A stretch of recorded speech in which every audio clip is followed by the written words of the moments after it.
സുഹൃത്തുക്കളെ, ഇന്ന് ഒരു റിയൽ റിയാക്ഷൻ എന്ന് പറയാൻ ചെയ്യാത്തൊരു കാര്യമാണ്. പക്ഷെ അതിലേക്ക് ഇറങ്ങാനുള്ള ഒരു കാരണം ഒരു പാരന്റിങ്ങുമായിട്ട് എൻ്റെ പ്രിയപ്പെട്ട ഒരാളുമായിട്ടുള്ള സംസാരത്തിന്റെ ഭാഗമായിട്ടാണ്. രണ്ട് വീഡിയോസുകളാണ് എൻ്റെ മുമ്പിലേക്ക് എത്തിയത്. പാരന്റിങ്ങുമായി ബന്ധപ്പെട്ട ഒരുപാട് വീഡിയോസുകളൊക്കെ നമ്മുടെ മുമ്പിൽ ഇങ്ങനെ ഷെയർ ചെയ്ത് കാണാറുണ്ട്. പലപ്പോഴും എനിക്ക് ചില പാരന്റിങ് വീഡിയോസുകളൊക്കെ ഭയങ്കര റോങ് ആണല്ലോ എന്നും തോന്നാറുണ്ട്. ഒരു നേരത്തെ ഒരു സന്തോഷത്തിന് വേണ്ടിയിട്ടോ അല്ലെങ്കിൽ ഒരു ക്യൂട്ട്നെസ് കാണിക്കാൻ വേണ്ടിയിട്ടോ നമ്മുടെ മുമ്പിലേക്ക് ഷെയർ ചെയ്യപ്പെടുന്ന സാധനം വളരെയധികം ഹാപ്പി ആയിട്ട് പലരും എടുത്ത് റീലുകളും അല്ലെങ്കിൽ അവരുടെ സ്റ്റാറ്റസുകളൊക്കെ ആക്കി മാറ്റാറുണ്ട്. അങ്ങനെ സ്റ്റാറ്റസുകളാക്കി മാറ്റിയ ഒരു വീഡിയോ കണ്ടു കഴിഞ്ഞപ്പോൾ എനിക്കിത് ഭയങ്കര റോങ് ആയിട്ട് ഫീൽ ചെയ്തു. സംഗതി ഇങ്ങനെയാണ്: ഒരു ചെറിയ കൊച്ച്, ആ കൊച്ചിന് ഇപ്പോൾ ഒരുപക്ഷെ 2 വയസ്സോ 3 വയസ്സൊക്കെ ഉണ്ടായിരിക്കും. ആ ഒരു കുട്ടി മിസ്റ്റേക്ക് ചെയ്ത് ഫോൺ എടുത്ത് കൊണ്ടുപോയിട്ട് വെള്ളത്തിലിട്ടു എന്നുള്ളതാണ്. അതൊരു ഭയങ്കര മിസ്റ്റേക്ക് ഒക്കെ തന്നെയാണ്. പക്ഷെ അതൊരു കുട്ടിയാണ്, ആ ഒരു കുട്ടി മിസ്റ്റേക്ക് ചെയ്യും. നിങ്ങൾ ആ വീഡിയോ ഒന്ന് ആദ്യം കാണും. നിങ്ങൾ ആ വീഡിയോ കണ്ടിരിക്കും. ആ വീഡിയോ നമുക്ക് കാണാൻ കഴിയുന്ന ഒരു കാര്യം, ആ കുട്ടി ആരുടെയോ ഫോൺ എടുത്തിട്ട് വെള്ളത്തിലിട്ടിട്ടുണ്ട്. ആദ്യമായിട്ട് ആ അമ്മ ചെയ്യുന്നത്, ഞാൻ ഒരിക്കലും ആ അമ്മയെ കുറ്റം പറയാനോ അല്ലെങ്കിൽ അത് ഒരു അപരാധമാണെന്ന് പറഞ്ഞു വെക്കാനോ അവർ ഭയങ്കര തെറ്റ് ചെയ്തു കാണിക്കാൻ വേണ്ടിയിട്ടൊന്നല്ല, പക്ഷെ അത് ചെറിയൊരു മിസ്റ്റേക്ക് ഉണ്ട് എന്ന് പറയാൻ വേണ്ടി മാത്രമാണ്. എന്ന് വെച്ച് കഴിഞ്ഞാൽ ആ കുഞ്ഞിന്റെ ചെവി ചെറുതായിട്ട് പിടിച്ച് തിരിക്കുന്ന പോലെ കാണിക്കുന്നു. ചെവിയൊന്നും വേദനിക്കുന്ന പോലെ ഒന്നും അവിടെ തൊട്ടിട്ടില്ല, എന്നാൽ ചുമ്മാ അങ്ങനെ കാണിക്കുകയാണ്. ഒപ്പം തന്നെ നീ ഇത് എന്തിനാ ചെയ്തെന്ന് ആ കുഞ്ഞിനോട് ചോദിക്കുന്നുണ്ട്. കുഞ്ഞ് ആദ്യ തവണ തന്നെ കൈ പൊക്കി കാണിക്കുന്നുണ്ട്. പിന്നീട് അവസാനം അമ്മയുടെ മടിയിൽ പോയി ഇരിക്കുന്ന സമയത്ത് അമ്മ പറയുന്നത് ഇരിക്കണ്ട എന്നാണ്. വീണ്ടും പോയിട്ടൊരു ഉമ്മ കൊടുക്കുന്നത് കൂടിയിട്ട് അമ്മ ചിരിച്ചവരാലിംഗനം ചെയ്തിട്ട്.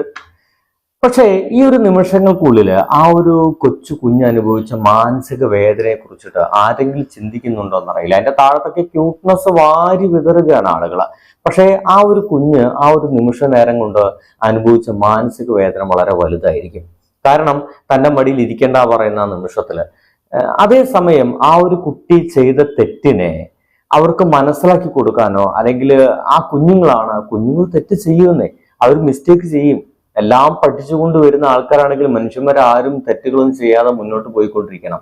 ആ തെറ്റ് വന്നതിന് നമുക്ക് എങ്ങനെ പറഞ്ഞു കൊടുക്കാമെന്നതാണ്. വളരെ പോസിറ്റീവായിട്ട് അതൊരു തെറ്റായിരുന്നു എന്ന്, അമ്മാവനത് ഇനി ആ ഫോൺ ഉപയോഗിക്കാൻ കഴിയില്ല എന്ന് ആ കുഞ്ഞിനെ പറഞ്ഞ് മനസ്സിലാക്കിക്കാം. ഇനി അങ്ങനെ ചെയ്യേണ്ട എന്ന രീതിയും ആ കുഞ്ഞിനെ പറഞ്ഞ് മനസ്സിലാക്കിക്കാൻ ഒരുപാട് വഴിയുണ്ടായിരിക്കെ എന്തുകൊണ്ടാണ് ഇങ്ങനെ ചെയ്യുന്നത് എനിക്ക് വലിയ കൺഫ്യൂഷൻ ആക്കി. രണ്ടാമത്തെ വീഡിയോ എനിക്ക് വളരെയധികം സന്തോഷം ഉണ്ടാക്കിയ ഒരു വീഡിയോ ആണ്. ഒരമ്മ ഇതേപോലെ തൻ്റെ കുഞ്ഞിനോട് സമ്മതം ചോദിച്ചുകൊണ്ടാണ് വീഡിയോ പോലും റെക്കോർഡ് ചെയ്യുന്നത്. ഞാൻ നീയുമായിട്ടുള്ള ഒരു വീഡിയോ റെക്കോർഡ് ചെയ്തോട്ടെ, നിനക്ക് പ്രശ്നമില്ലല്ലോ പറയുമ്പോൾ ഇറ്റ്സ് ഓക്കെ മമ്മ എന്നാണ് ആ കുഞ്ഞ് പറയുന്നത്. കുട്ടിയോട് ചോദിക്കുന്നത്, നീ വളരെ മെസ്സ് ചെയ്യുമ്പോൾ, വളരെയധികം പ്രശ്നമൊക്കെ ഉണ്ടാക്കുമ്പോൾ, അല്ലെങ്കിൽ നീ ഒരു മിസ്റ്റേക്ക് ചെയ്താൽ നീ അമ്മയോട് ഒന്ന് പറയുമോ? അപ്പോൾ വളരെ ഹാപ്പി ആയിട്ട് ഞാൻ അമ്മയോട് ഒന്ന് പറയാം, അമ്മ എന്നോട് കുറെ സംസാരിക്കാറുണ്ട് എന്നൊക്കെയാണ് ആ കുഞ്ഞ് പറയുന്നത്. അവസാനം നീ പ്രശ്നം വരുമ്പോൾ, നീ വല്ല പ്രശ്നം ഉണ്ടാക്കി കഴിഞ്ഞാൽ നീ അമ്മയോട് ഒന്ന് പറയുമെന്ന് പറഞ്ഞ ഒരു ചോദ്യത്തിന് ഉദാഹരണമായിട്ട് കുഞ്ഞ് അവന്റെ കളിപ്പാട്ടങ്ങൾ എന്തൊക്കെ ഇട്ടുവെച്ച് ചെറിയൊരു പാത്രം എടുത്ത് തട്ടി മറിച്ചിടുകയാണ്. ഞാനത് ചെയ്തു അമ്മ എന്നാണ് പറയുന്നത്. അമ്മ അപ്പോഴും കുഞ്ഞിനോട് ചീത്ത പറയുന്നില്ല. ഞാനത് ആലോചിച്ചത്, നമ്മൾ സോക്കോൾഡ് മലയാളി പാരന്റ്സ് ഒക്കെ ആണെങ്കിൽ അത് തട്ടി മറിച്ചിട്ട് വെച്ചാൽ അവന് ചീത്ത പറയും. നീ എന്താടായി കാണിച്ചേ, അത് എടുത്തു വെക്കണ്ടേ, നീ ഇങ്ങനെ തട്ടി മറിച്ചാൻ വേണ്ടിയിട്ട് സാധനങ്ങളൊക്കെ വാങ്ങിച്ചു തന്നെ എന്ന രീതിയിൽ ഒരു അധികാര ഭാവത്തോടുകൂടി അവിടെ ഇടപെട്ട് അവരെ ചീത്ത പറഞ്ഞ് ആ കുട്ടിയെ പിന്നീട് അത്തരം ഒരു തെറ്റ് ചെയ്ത് കഴിഞ്ഞാലും അതിനെ അംഗീകരിക്കാൻ പോലും ഉള്ള ഒരു മാനസികാവസ്ഥയിൽ ആ കുഞ്ഞിനെ വളർത്തത്തില്ല. ഇവിടെ ചെയ്യുന്നത്, നമുക്കത് ഒരുമിച്ച് വൃത്തിയാക്കില്ല എന്ന് ചോദിക്കുന്നത്. ഞാൻ കൂടി വരണോ ആ ഒരു പാത്രം നീ തട്ടിമറിച്ച് വൃത്തിയാക്കാൻ എന്നാണ് മകൻ പറയുന്നത്. അമ്മ കൂടി വരും, നമുക്ക് ഒരുമിച്ച് വൃത്തിയാക്കാം. തെറ്റ് ചെയ്തു കളഞ്ഞു, പക്ഷെ ആ തെറ്റ് നമുക്ക് തിരുത്തേണ്ടത് ഒരുമിച്ചാകാം.